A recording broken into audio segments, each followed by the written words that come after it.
This happened, but this happened. So what actually happened? What we are doing actually doing is that we're like trying to extend the walkway because if you can move closer to that area there's an old zebra crossing. There's an old zebra crossing in which if you like pass through the zebra crossing, you are leading to a dead end there. It's just ending at those that particular garden there, and which is not actually not proper. We're trying to make an extension of the walkway because there's a new zebra crossing there in which is actually ending at the engineering faculty. It's actually ending at the engineering faculty. So if we can like make that work, if we can make that work, if we can finish it, it is easy to pass through the walkway and the new zebra crossing and enter the faculty safely without trying to like cut the road which is not proper. It was a bright Monday morning when the students of the Faculty of Engineering at Elizade University gathered around for what would become a historic announcement. Ladies and gentlemen, today we embark on a project that will not just change the way we look at our campus, but also impact the lives of every single student here. It was an ambitious plan to construct a drainage system, paint the curbs linen, and create a well-marked zebra crossing that would connect the bustling Faculty of Engineering. As the team of engineering students gathered under the guidance of experienced faculty members was tasked with the design and implementation of a robust drainage system. They spent countless days surveying the area, measuring water flow, and calculating the best angles for the channels. As the digging began, with each passing day, curious onlookers would stop to observe the progress. To have the experience of civil engineer, so we decided to make one of the most experienced things in civil engineering, and over there they're digging sock away, and we're also having some painting jobs going on, as you can see. You know what I'm saying? One afternoon, amidst the sound of shovels, the dean of engineering visited us, saying that we may not realize it now, but what you are doing will impact future generations. I've seen students struggle every day because of not crossing the walkway easily. Now, because of you, they walk this path with ease. While working on the drainage system, the focus shifts to the aesthetic side of the project, painting the curbs. For years, the dull, unmarked curbs had blended into the ground, making it difficult for vehicles and pedestrians to differentiate the road from the walkways. But now, the team aimed to transform the area into a vibrant and organized space. Armed with brushes and cans of white and black paint, a new group of students took over. They worked meticulously, ensuring that each line was straight, each curve smooth, and each inch covered in bright reflective paint. The freshly painted curves not only enhanced the visual appealing of the campus, drivers could easily distinguish the road boundaries, reducing the risk of accident. Okay, Halima, what is the purpose of painting the curves? To beautify the parking lot and the entrance of the engineering faculty. Formwork is used to beautify the reinforcements, to give it shape and to hold it together. Finally, the most critical and symbolic phase of the project began, painting the zebra crossing that would connect the Faculty of Engineering to the rest of the faculty, and now the moment had arrived to make it a reality. This time, all the female engineering students planned the design and layout. They chose a white pattern that would stand out, ensuring visibility even from a distance. The placement was strategic right at the entrance to the faculty, where it could be seen by anyone approaching. The painting began early in the morning. Volunteer students joined in, determined to leave their mark on the project. Shout out to you all, you know what I'm saying? The sun beat down mercilessly, but the energy and enthusiasm of the participants never waned. They took turns working in shifts to ensure that the lines were perfectly straight and the colors vibrant. So what is the difference between oil-based paint and water-based paint? Just like Toyota is for durability and BMW is for performance, oil-based paints are packed with well oil. This makes them thicker and slower to dry. But because of its longevity, that is why it is used to paint the zebra crossing. As you can see, our female engineers on there, and this is where mostly pedestrians walk always.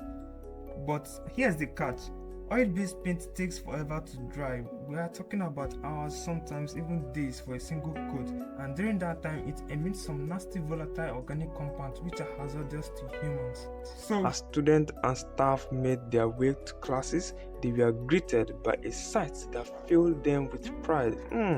A beautiful marked zebra crossing, standing as a statement to the hard work and dedication of their peers. Unlike oil-based paint, water-based paint is lighter, more convenient, and way more easier to handle. You can think of water-based paint as a Tesla paint. Why? Because it's all about user-friendly. With less smell, water-based paints dry super fast, like in a minute instead of hours. This makes them perfect for when you need to get multiple coats done in a day, as we did for the crepes. So, Onye-Consola, how do you feel about the project? They were really exciting. It taught us about like the fundamentals of civil engineering work, ranging from the painting of curbs to painting extension of the drainage, extension of the walkway, and painting of the zebra crossing.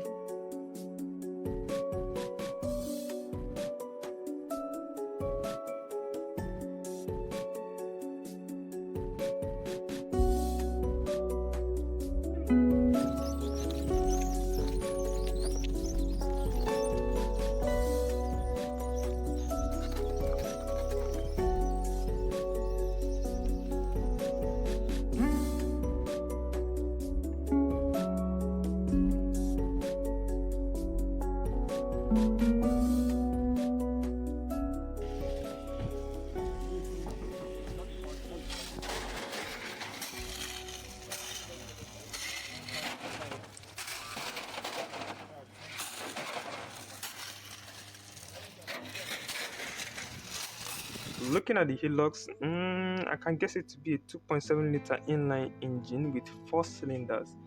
It is a part of full-time 4-wheel drive with a double wishbone suspension system with coil spring at the front of the tires of the truck and a leaf spring suspension system with shock absorbers which endure the load of the coarse gravel at the back of the truck. While loading the Hilux with gravel, the tape rule was used to measure the 12mm rod in order for it to be bent for the reinforcement to take place. You know what I'm saying? Here is the measurement of how they did it, and here's a hand tool that I called a Chinese chopstick, which is used to bend the 12mm rod in order to make the reinforcement to stand more accurate for the shear forces to balance. You know what I'm saying? And here is us trying to twist the rod to make it to be straight. You know what I'm saying? For the reinforcement to stand straight and steady.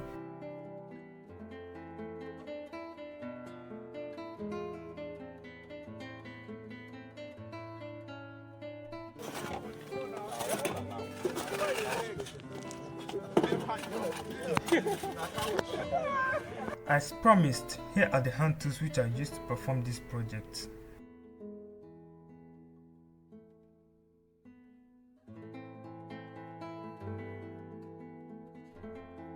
Up next is the construction of the reinforcement. The bent rod is 12mm as said before, and the parallel ones are 10mm, which all come together to make up the reinforcement.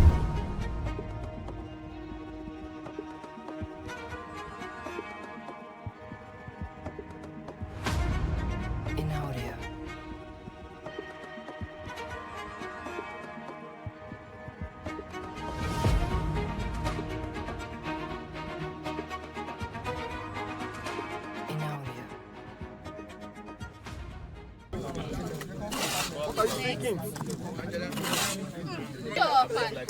Sorry.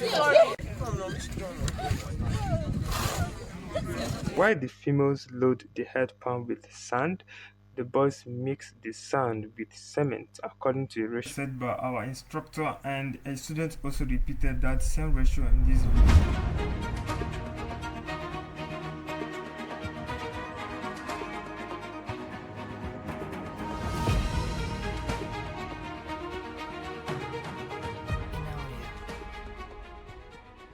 And you can also see along the pavement that we have there, we created blocks. We made blocks and carved out a section, pouring sand into it and compacting it. We did that compaction to take out the air spaces between them to avoid our soil from settling along the line as the project tends to go home.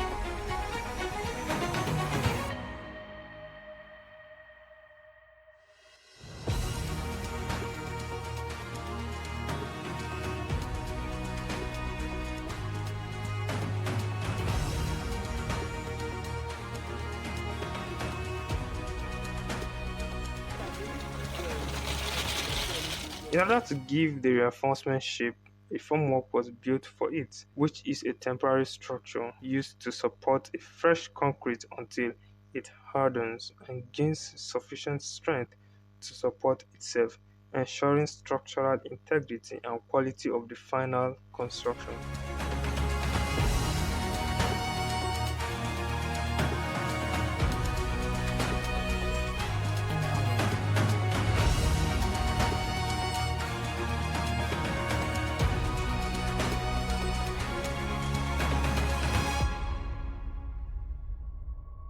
In audio.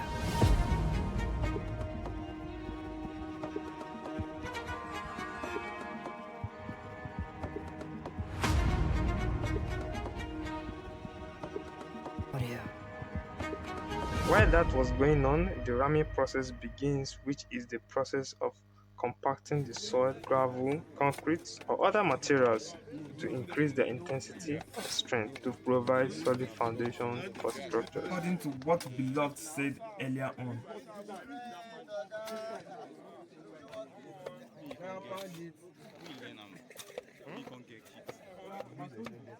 Kids with the problem.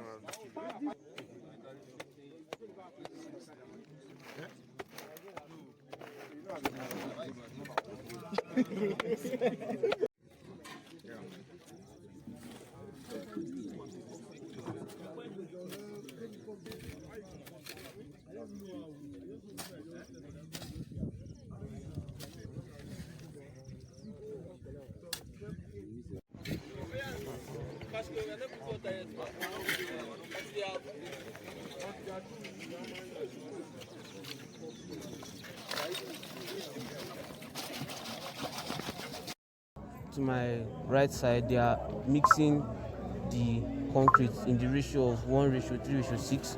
That is 1 bag of cement, 3 piles of sand, and 6 head pans of gravel.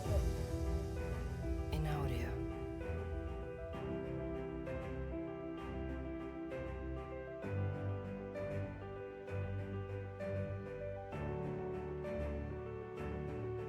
In audio. In audio.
In audio.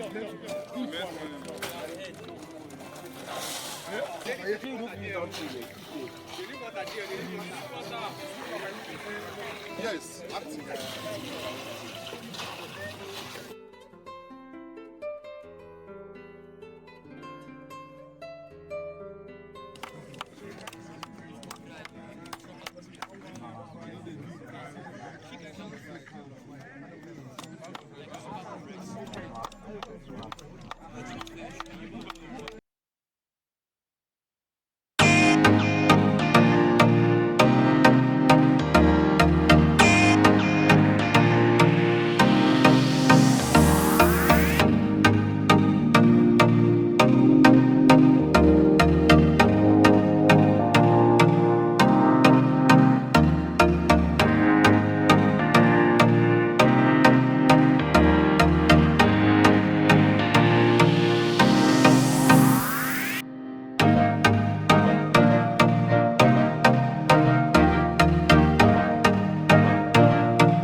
In the end, it wasn't just about drainage systems, painted curbs, or zebra crossing.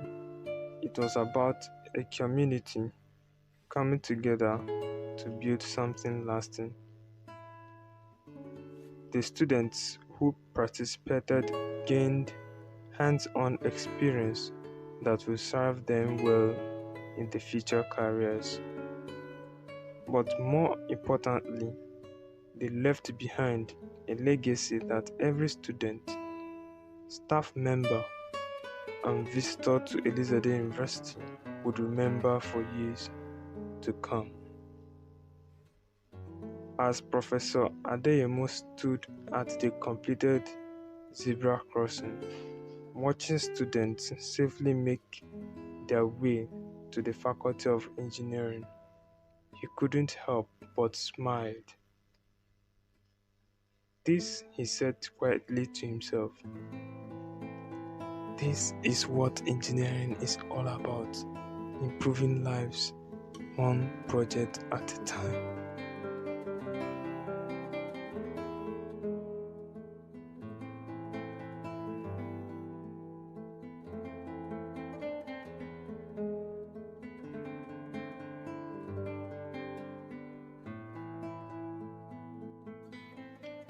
This internship was more than a line on our resume. It was a defining chapter in our story. We stumbled to learn, and we will grow. And when you look back like how we are right now, you realize that it isn't just an internship or an end of an internship. It's the beginning of something so much bigger. So we have come to the end of civil engineering week. Now we move to the next.